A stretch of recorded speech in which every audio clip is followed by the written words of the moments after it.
सेवक आपके मध्य आपके आरोग्य लहर वॉल्यूम 106 यानी कि 106 के लिए उपस्थित है।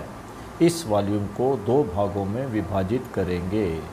प्रथम भाग में हमारे भारतवर्ष में मुख्य चुनाव आयुक्त बदलते राजनीतिक परिवेश से अछूते नहीं रहे हैं पर संक्षिप्त चर्चा करेंगे।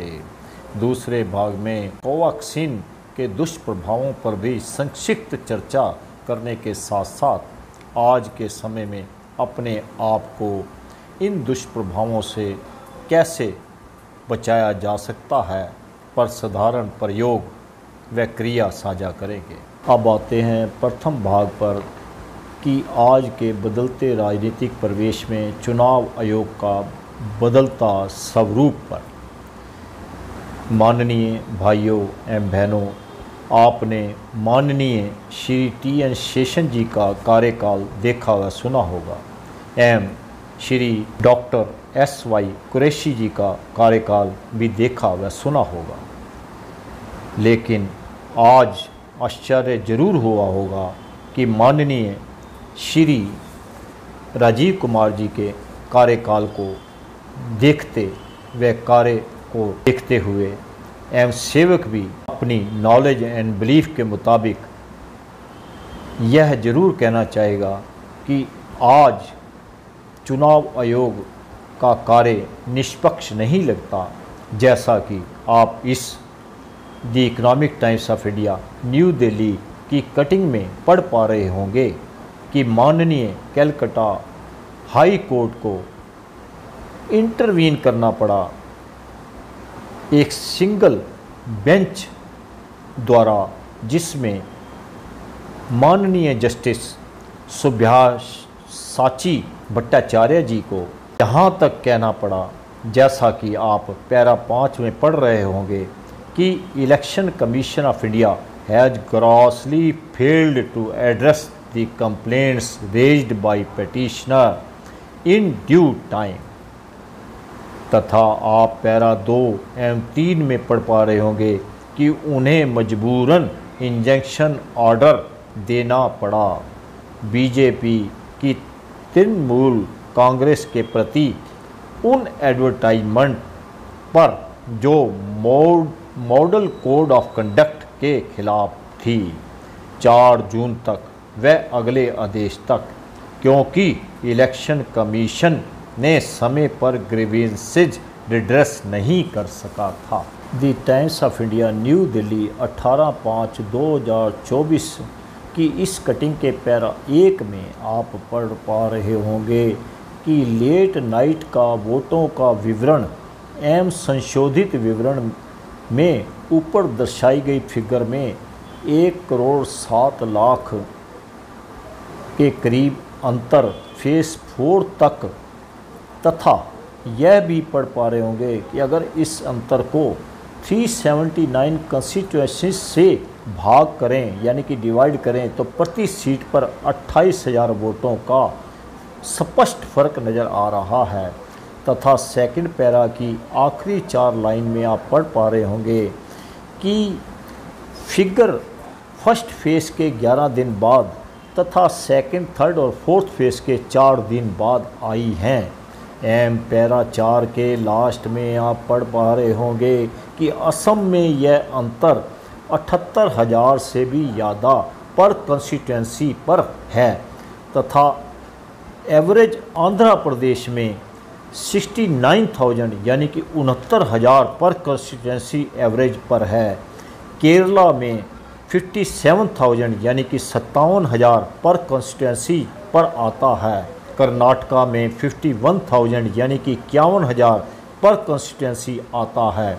महाराष्ट्र में 48,000 यानी कि 48,000 पर कंस्टिट्यूंसी आता है।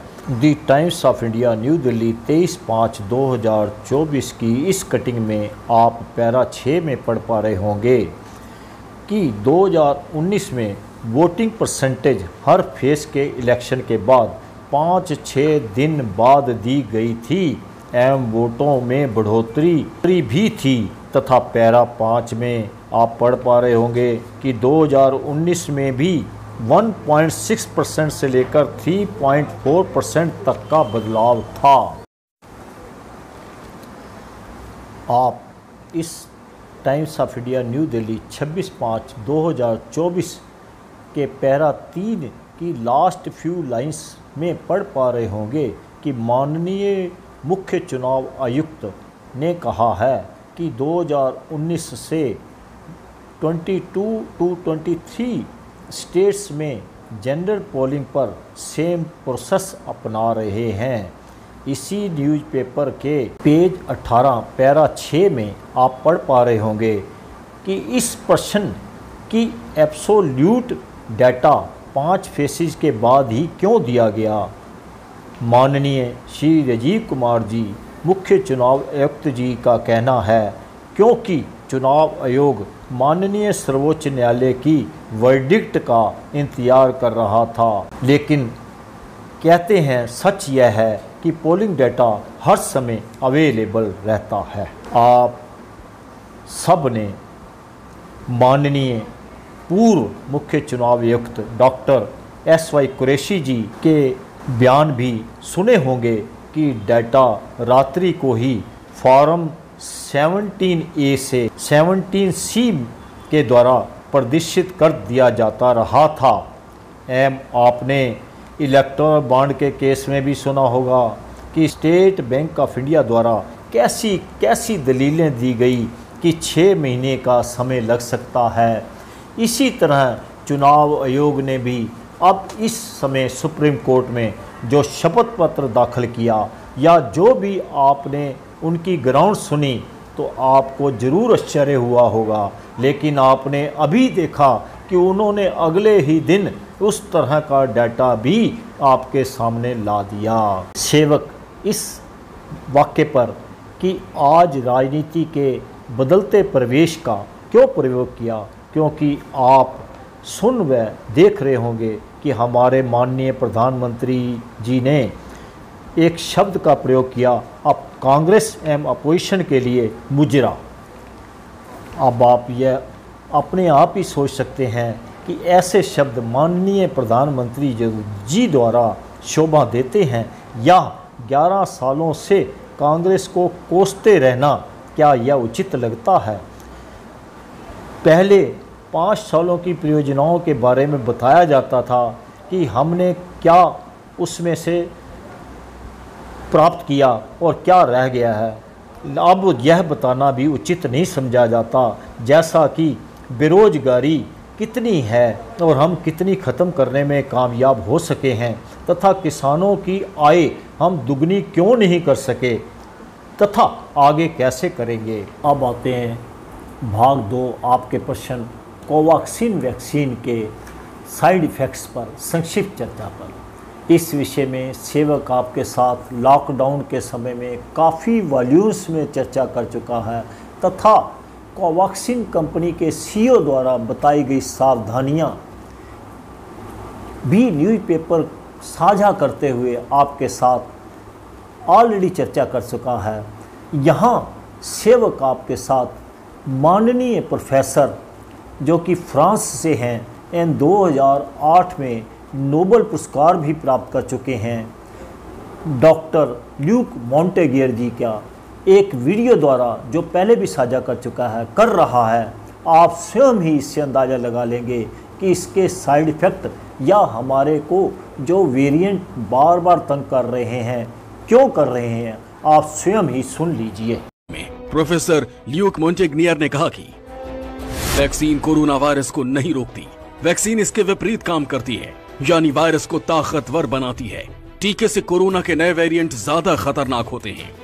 वैक्सीनेशन पर पैंडेमिक साइंटिस्ट की खामोशी पर उन्होंने हैरानी जताई। उन्होंने कहा कि वैक्सीन से जुड़े सभी तथ्यों के बारे में महामारी वैज्ञानिकों को अच्छे से पता है, बावजूद इसके उन्होंने इस पर कुछ भी कहने की जहमत नहीं उठाई। फ्रांस के प्रोफेसर ल्यूक मॉन्टेग्नियर को 2008 में नोबेल पुरस्कार मिल चुका है और वो जाने माने वायरोलॉजिस्ट भी हैं, इसलिए उनके दावे को हल्के में नहीं लिया जा सकता। प्रोफेसर ल्यूक मॉन्टेग्नियर ने वैक्सीनेशन को वैज्ञानिकों और मेडिकल की बड़ी गलती बताया। उन्होंने दावा किया कि वैक्सीनेशन पर खामोशी वैज्ञानिकों की बड़ी गलती है, जिसे किसी भी कीमत पर स्वीकार नहीं किया जा सकता। पूरे मामले को इतिहास में भी दर्ज किया जाएगा, क्योंकि टीकाकरण ही नए वेरिएंट पैदा कर रहा है। वैक्सीन शरीर में एंटीबॉडी बनाती है, जिससे वायरस दूसरा रास्ता खोजने या फिर मरने को विवश होता है। इसी वजह से कोरोना के नए वेरिएंट सामने आते हैं। सेवक आपके साथ समय समय पर हमारे यहाँ पर भी जो रिसर्च होती रही हैं उनको अपने वॉल्यूम द्वारा साझा करता रहा है, लेकिन हमारी इंडिपेंडेंट एजेंसी सरकारी ने उनको हमेशा नकारा है। सेवक इस क्रिटिसिज्म में न जाता हुआ सिर्फ आपसे यह साझा करना चाहेगा कि आप अपने शरीर की क्षमता के अनुसार से सैर एवं एक्सरसाइज करते रहें, और उसके साथ साथ अगर आपके शरीर में क्षमता नहीं भी है तो आज आपके साथ जो प्रयोग साझा करने जा रहा है उससे भी आपके अंदर क्षमता और इम्यून सिस्टम इंक्रीज होगा और आप इस प्रयोग को बढ़ाते रहेंगे। जैसे आप सपोज करो लेटे हुए हैं, लेटे लेटे ताली मारते रहिए। अगर आपके अंदर और क्षमता है तो हाथों को फैलाकर ऐसे ऐसे ताली मारिए, ऊपर मारिए।